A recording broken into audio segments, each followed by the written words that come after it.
Hello friends, welcome to our YouTube channel.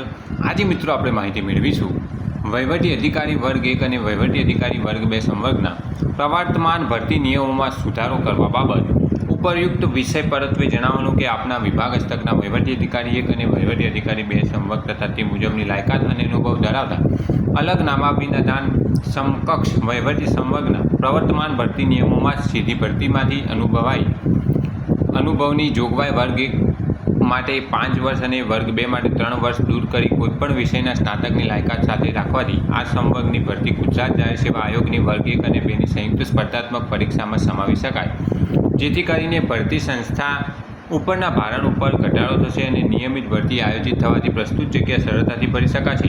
ઉક્ત બાબતે ધ્યાને લઈ ઉક્ત સંવર્ગોના પ્રવર્તમાન ભરતી નિયમોમાં ઉપર સૂચવ્યા મુજબના સુધારા કરવા અંગેની દરખાસ્ત આ વિભાગને સત્વરે મોકલી આપવા વિનંતી। મિત્રો, વહીવટી અધિકારી વર્ગ 1 અને 2 જે જીપીએસસી પરીક્ષા લે છે તેમાં જે કોઈ અનુભવની પ્રાવધાન કરેલો છે તે દૂર કરવા માટેની અરજી કરવામાં આવેલ છે મિત્રો, અને માહિતી માગવામાં આવેલ છે। જો એ દૂર થઈ શકે તો તમામ સ્નાતક ઉમેદવારો વર્ગ 1 અને વર્ગ 2ના ફોર્મ ડાયરેક્ટ ભરી શકશે। આ એક મોટા ખુશીના ન્યૂઝ કહી શકાય મિત્રો।